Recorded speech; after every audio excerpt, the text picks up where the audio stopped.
Hello everyone. Today I have my mentor Jo Winchcombe with me, and she is a transformative coach. She is a very warm and loving person, and it reflects in the way she coaches. I have myself experienced her coaching and have benefited from it. So, Jo, welcome, and please share your thoughts about this three principles understanding. Hi, Vibhuti. It's good to speak with you. I've been coaching since January, and I suppose my awareness of the principles is still relatively new, and I'm learning all the time. But it's had a huge impact on my life in the short time that I've become aware of them, and I see it very much as just true love, just being connected to the greater mind, and just knowing that I will be okay, that whatever happens and whatever the circumstances are, I will be absolutely okay. And that's not to say I don't get caught up in my own human thinking, because I do, and I end up down some big rabbit holes. But even then, even when I end up down those rabbit holes and I think life is pretty difficult, and I think we all go through difficulties, I now know that it's just my thoughts, and they're like clouds in the sky. They will just pass. And behind those clouds, it's all blue sky. And I am connected to that the whole time. And if I can just listen and be curious, then the answers will come to me. I don't need to have to work things out. They just are. I think this is one of the most important benefits that we get when we learn about this understanding. That we realize that these are just thoughts, difficulties are just thoughts, they are clouds, and they are going to look different in some time.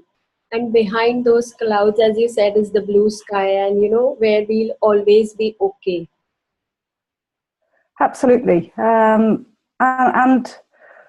don't get me wrong, life is difficult at times, and we have real feelings, but those feelings are connected to our thoughts, and those thoughts only ever come from within us. They're how we are viewing life, and it's not what's happening outside, because actually that can never hurt us.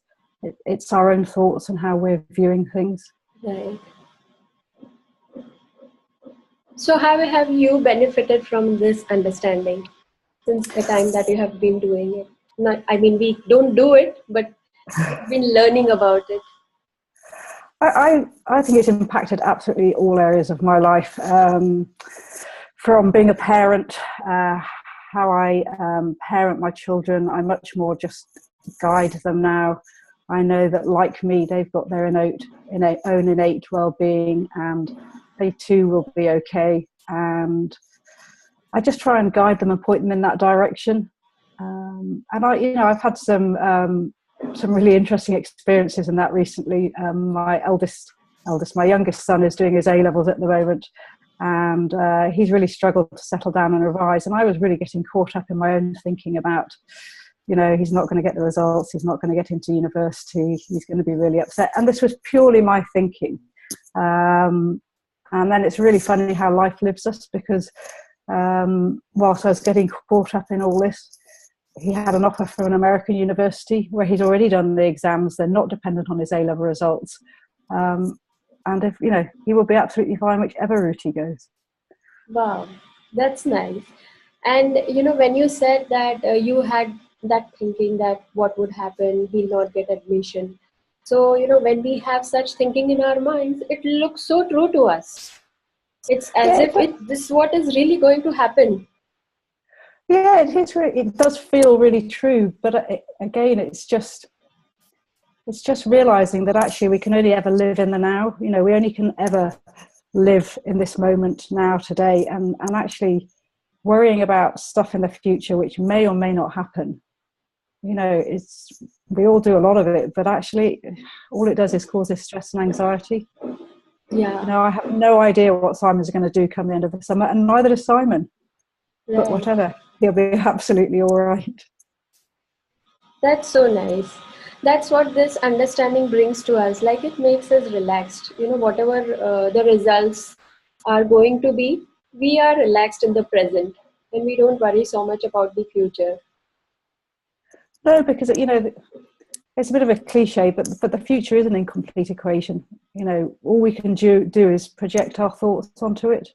We Right. have absolutely no idea how it's going to turn out. I didn't know this time last year that I would completely change what I was doing and become a coach. It hadn't even crossed my mind. I would never have been able to predict that. And I think the other thing that the principles has really done for me is to really start looking at life and coming from a real place of love and compassion and curiosity. And that, again, has just made a huge difference in all my relationships. Another example is my father's got early stages of either dementia or Alzheimer's. He's just in the stages of diagnosis. And at the end of last year, I found myself getting quite frustrated with this and not really knowing how to be with him. And, he's my dad, but I was doing more caring for him than he was parenting for me. And actually now I just see, he is where he is, and he's a delightful, loving human being. He's very humorous. And the best I can do is just be there, love him and support him. And I just love spending time with him. It's no longer fearful of it. Yeah, that's true. So I think, our perception totally changes in whatever we are experiencing in life. There will always be a before and after. Before I used to say it like this. Now, after the three principles understanding, it's like this. Absolutely. And I think once you've started to get an appreciation of how our mind works, then it's very difficult to see life any other way. Yeah. And that's not to say that we don't get caught up in our own thinking, because we do, because we're human. And that's part of the human experience. But if we can just see it for that and realise that we don't have to do anything about it, and that our life really is an ebb and a flow, and we can only go with both. And if we didn't have the flows, we wouldn't have the ebbs, and if we didn't have the ebbs, we wouldn't have the flows.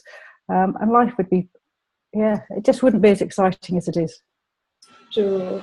So yeah, actually, that's what, since today morning, I'm in that mood, like, in a very low mood. And I was like, I was doubting whether I know anything about these three principles, or have I forgotten everything. So, but, somewhere I still have this knowledge that, whatever I'm feeling, I still know that this is going to pass in some time and it's going to look different. So let me wait for some time, like in the sense, not worry so much about whatever I'm feeling, and instead just let it pass, and then just be in the unknown, as they teach us, like be in the unknown and see what is unfolding for you.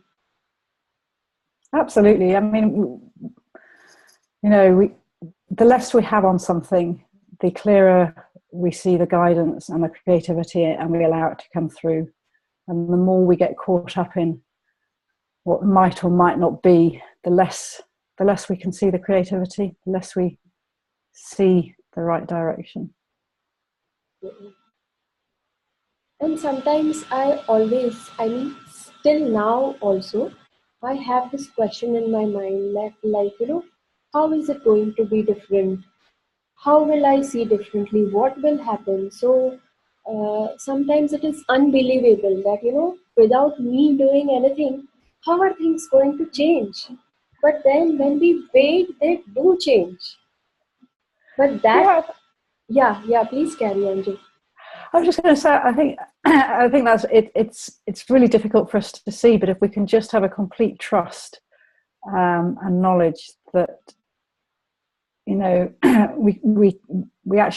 don't really have any choice in how things work out. But if we can just be open and listen and let our own creativity come through and guide us, then we'll get to where we're meant to be.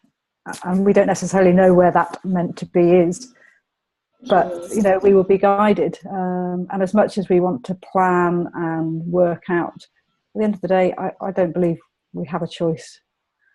We're just here to live that experience. So since you mentioned planning, Jo, do you believe in planning? Like, what are your thoughts about planning? I think there's a time and a place to put some outlines down, but not to stick rigidly to those. That they're just some thoughts in that moment, but actually when you come to whatever it is you're going to do, you might not even look at those plans or ideas. You might just go in completely the opposite direction. So, for instance, we had planned this talk a while ago, and I realised that you were talking to a number of people, which is absolutely fantastic. And for a very short time period, I got up in my head and I thought I must go and watch some of these other little podcasts that you're doing with other people and work out what I'm going to say. And then actually I realised what a nonsense. This was about me speaking and me talking about my experience, and there was no planning to do. It was just about turning up, showing up, and speaking what I know today, what comes through me. Yeah, actually, we do get into our thing. We do get into our heads all the time. Yeah, absolutely, and that's okay too. That's okay. Yeah, let's not make it so bad. Make it look so bad that we are not supposed to do it. We'll do everything. Yeah, and it's just, thoughts are just energy. They're just, as we said, they're just like clouds floating through, and they'll pass, but we can't make them pass any quicker. Yeah. It's either a windy day or it's not a windy day. But sometimes it does look like, why it is not passing when we always say thoughts will pass. Why is this thought not passing quickly? We really want some thoughts to pass away quicker, and they take longer time actually then. Well, I do, because I think we get so caught up in trying to make them pass that we don't hear our own wisdom coming through. Yeah. So how was it, Jo, before you were introduced to this three principles understanding, did you knew about wisdom? Like, did you know that there is some intelligence which is guiding you all the time? No, I don't think I was at all aware. I suppose I kind of had a belief that there was something else, kind of a belief in fate, and knowing that actually there was not a lot I could do about it. But I didn't have any understanding, and I regularly got taught, caught down really deep rabbit holes and lost. And the more I got lost, the less I could hear my own guidance. Yeah. And also we look in the other direction, like we feel that, God is outside us and God is going to do something for me. So we always look in that direction, like, God, why are you not doing it? Why such, partiality or biases with me? So we don't look inside. We tend to look in the wrong direction, and that's why I think we get more lost in the way. Yeah, I think you're absolutely right. And I think actually one of the big realizations for me was, someone had given me one of Michael Neill's books, and right at the beginning is a quote by Sid Banks, and it's all about coming home and realizing that all the answers are inside.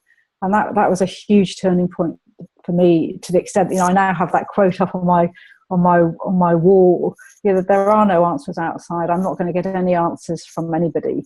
And the more I look in that direction, the less clarity I have. And if I can just come back within me and settle, then the answers will come through and I will get direction. That's so true. So true. Yeah. Someone, and I honestly can't remember who, they said that if you don't get the answers from thinking about things within 2 or 3 seconds, you're not going to get the answers out of your head. You just need to sit with it and let the real answers come through, be guided by your innate wisdom. So how does it look to you, like when you say guided by our own wisdom?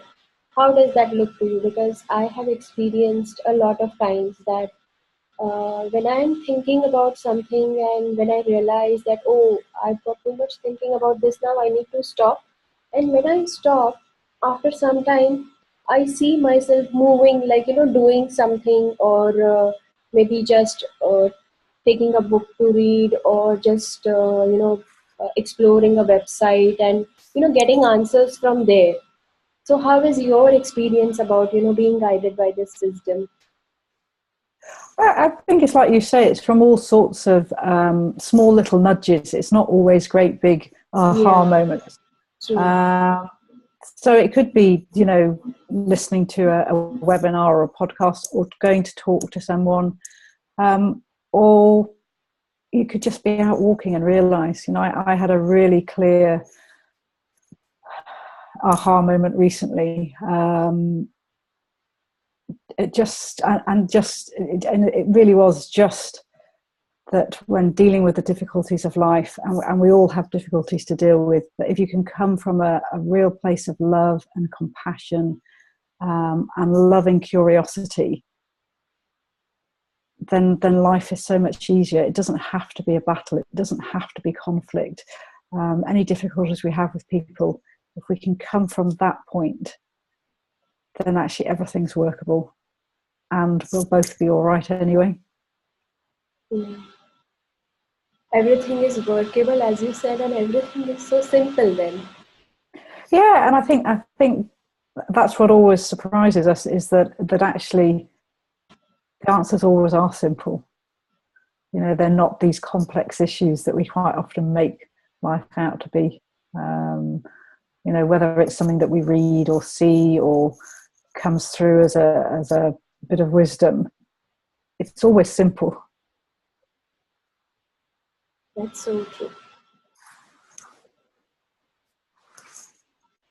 So anything else, Joe, coming into your mind to share about this understanding before we I, end? I, I just think for me, what's been really true is just the huge realization that everything comes from within, and that if I can really just trust in that, and realize that we've all got a huge connection to this big love, this big blue sky, then whatever happens will be all right. Nobody can touch that. So I think I can summarize what you said is just look within and experience the magic. Absolutely. That's a really good summary. Yeah. Thank you so much, Joe, for joining me today. Thank you so much. It was a great pleasure having you. I've really enjoyed it. Thank you very much. Have a good day.